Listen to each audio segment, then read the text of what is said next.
राह चलिला तको के ला सोनार सैया जी। देखले बता रास्ता में चलत बानी सोनार देख के राह रोक लेता। का है कुछ देखले बा कैसे कि राह चलिला तको के ला सोनार सैया जी।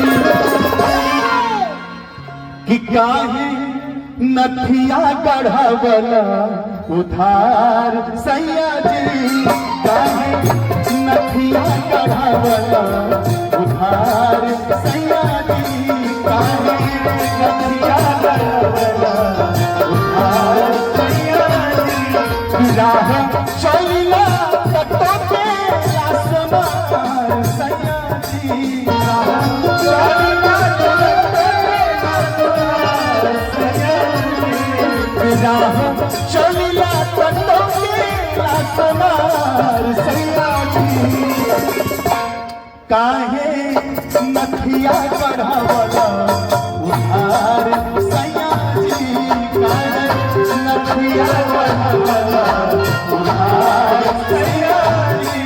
काहे नथिया गढ़वला।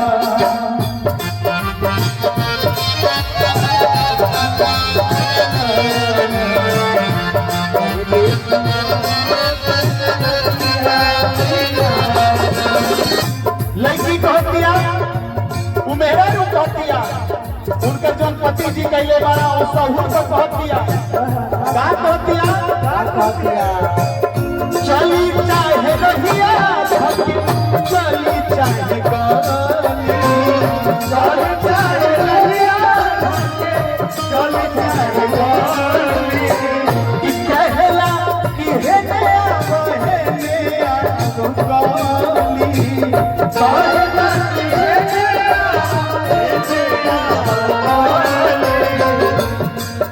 जदी करत होई हमारा के प्यार सैया जी। अच्छा इन बहुत जाना हुआ मेहरारू बहुत दिया राजा जी।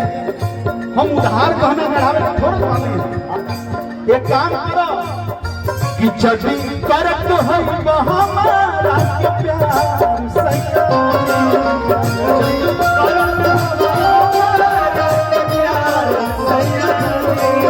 जभी करत होई हमारा प्यार सैया जी। कि जाके अभी ये चुका उधार सैया जी। जाके अभी ये चुका सैया जी। कि जाके अभी ये चुका उधार सैया जी। जाके अभी ये चुका उधार सैया जी। राह चलिला तको के आसमान सैया जी। राह चलिला तको के आसमान सैया जी। राह चलिला तको के आसमान सैया जी।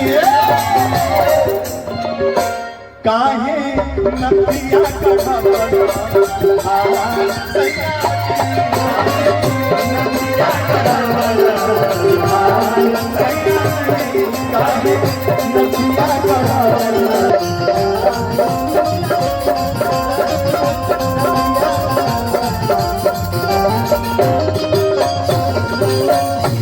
साची सवारी जब तेरा गहनवा। साची सवारी जब तेरा गहनवा। अरे पड़ी जाला फीका जब तेरा हो रहा नावा। पड़ी जाला फीका जब तेरा हो रहा नावा। साची सवारी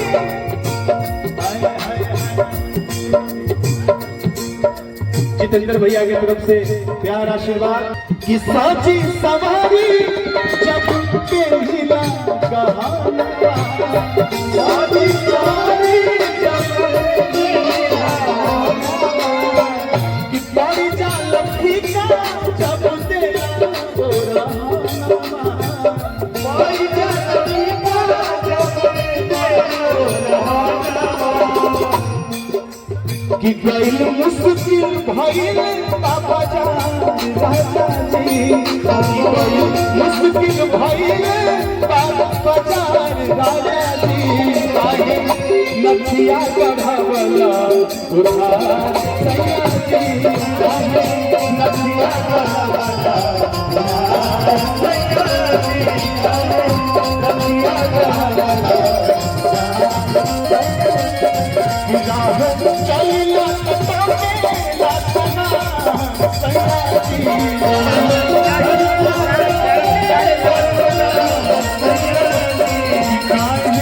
नथिया